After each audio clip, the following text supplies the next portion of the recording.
오늘은 사무엘상 28장의 말씀을 통해서 우리가 하나님의 말씀을 함께 나누도록 하겠습니다.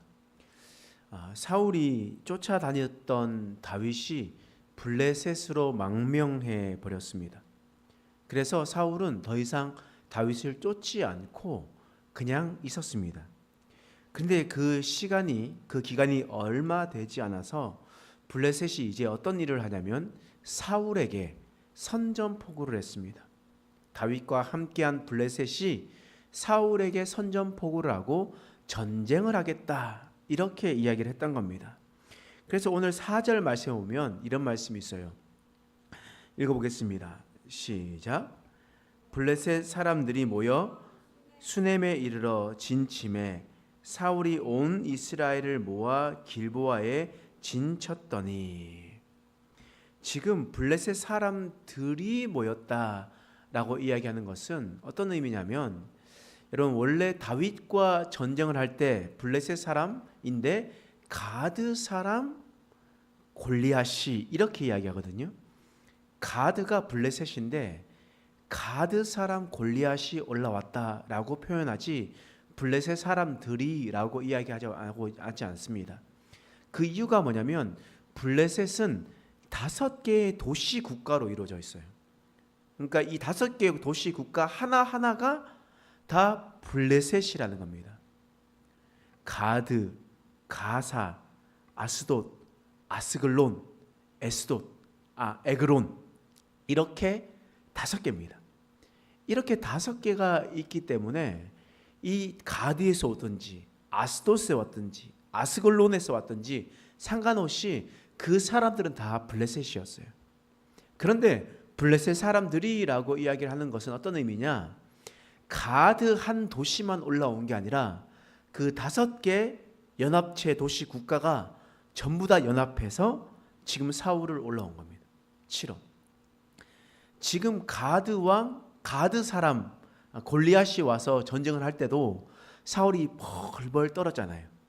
5개 중에 한 국가가 와서 했을 때도 벌벌 떨었단 말이에요. 근데 지금 연합체가 와가지고 지금 싸우려고 했습니다. 어떤 마음이 들까요? 5절 말씀 보세요. 읽어보겠습니다.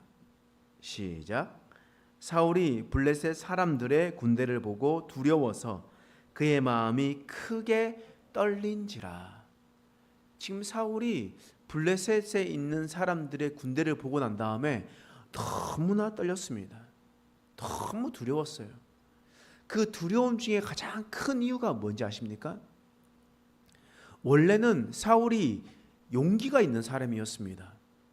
수십만 대군 앞에서도 하나님의 이름을 걸고 나가서 전쟁을 했었던 사람이 사울이었거든요.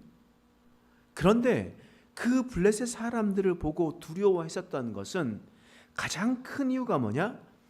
사울에게서 하나님의 영이 떠났기 때문입니다. 사울에게서 하나님의 영이 떠났기 때문에 그 이후로 사울의 마음 가운데는 늘 두려움이 가득했습니다. 주위의 나라를 보더라도 떨렸고요. 다윗도 보고 떨렸습니다. 두려워했습니다. 하나님의 영이 떠난 사울은 모든 것에 있어서 늘 두려움과 떨림이 있었던 사람이었습니다. 그 중에서 가장 두려운 것이 무엇인지 아시겠습니까? 사무엘상 28장 6절 말씀이에요. 읽어보겠습니다. 시작.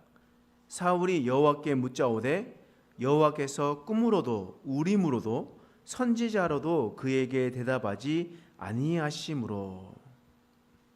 지금 여호와께서 꿈으로도 우림으로도 선지자로도 대답하지 아니하셨다라고 기록하고 있습니다. 여러분, 하나님께서 우리를 깨닫게 하시는 여러 가지 방법이 있습니다. 신약시대 때 가장 크게는 말씀을 통해서 우리를 깨닫게 하겠죠.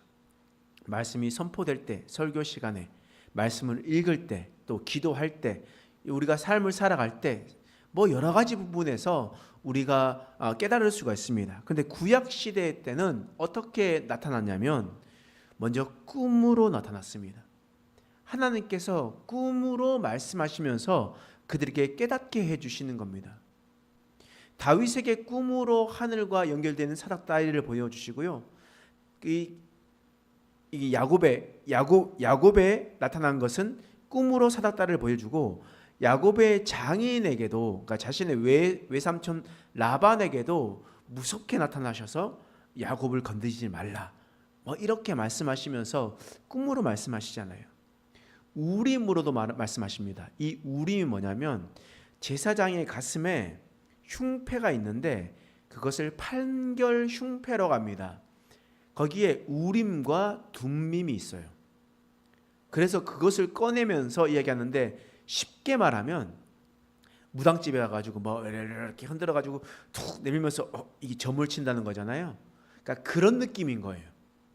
그런 느낌으로 판결 흉패가 있어가지고 그것을 통해서 하나님의 뜻을 알게 하는, 그것이 바로 우림이었습니다. 그것이 하나님께서 말씀하시는 방법이었다는 거예요.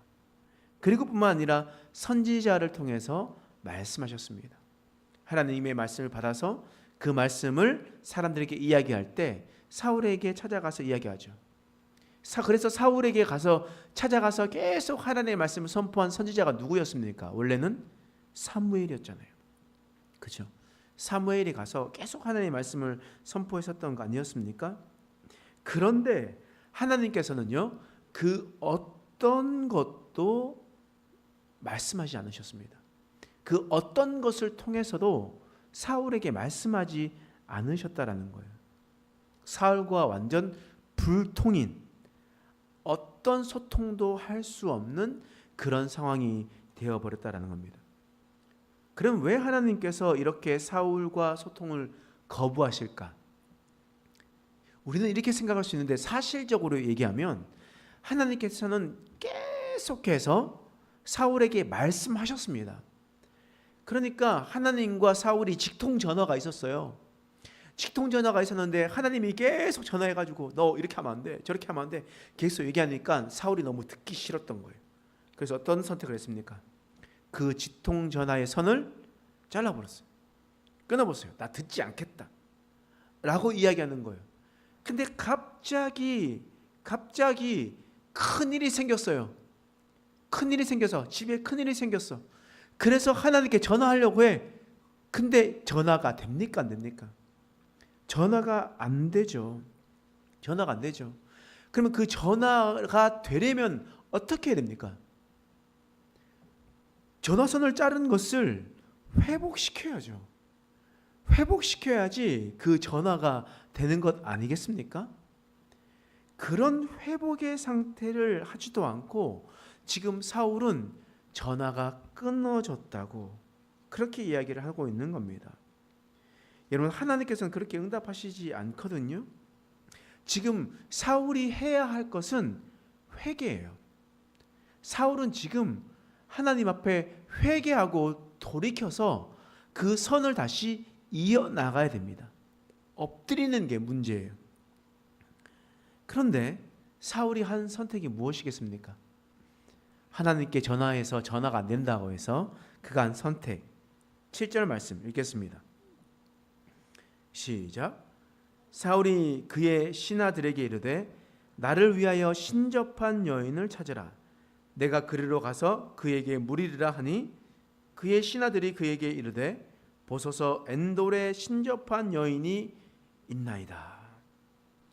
사울은 하나님께 전화하려면 빨리 그 전화 회선을 회복시켜야 되는 것인데, 그러나 사울이 했었던 것은 잠깐 전화해보고 안 되니까 자신의 방향을 틀어서 신접한 여인을 찾아갔습니다. 우리도 마찬가지지 않습니까?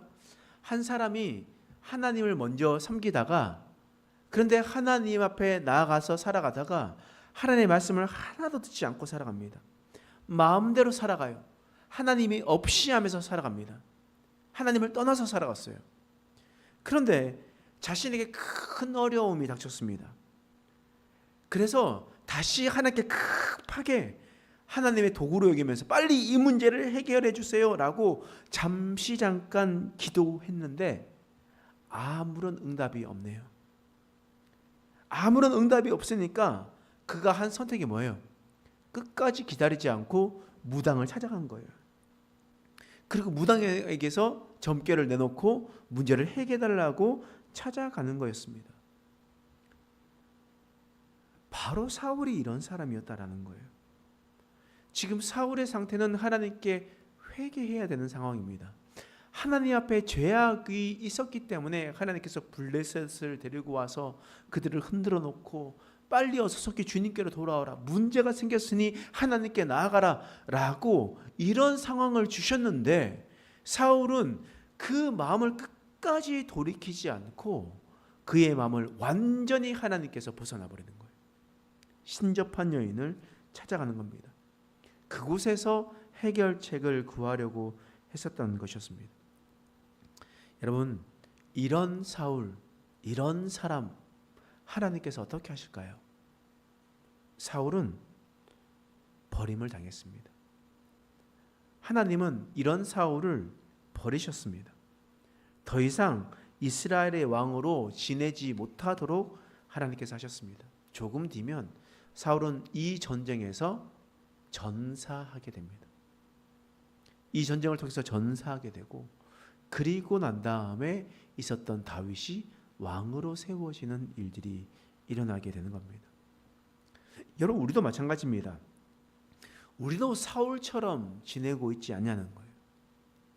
우리가 하나님을 믿는다고 하지만 사실 하나님께서 나를 깨닫고 꾸짖고 하나님 앞에 나아가려고 말씀을 줄 때마다, 아니요 하나님, 제 마음대로 살 건데요, 아니요 하나님, 제가 하고 싶은 대로 살 건데요 라고 이야기하면서 하나님께서 주시는 메시지는 늘 차단해 버린 채 살아가고 있다가 내가 급한 일이 생겨서 또 하나님께 나와서 부르짖는데 그것도 오래 부르짖지도 않고, 하나님, 내가 한번 기도하면 바로 응답하셔야지, 하나님, 내가 그냥 잠시 기도하면 하늘에서 불이 내려주셔야지 라고 이야기를 하면서 하나님을 원망하다 금방 포기하고 하나님이 아닌 다른 것을 더 의지하며 살아가고 있지 않습니까?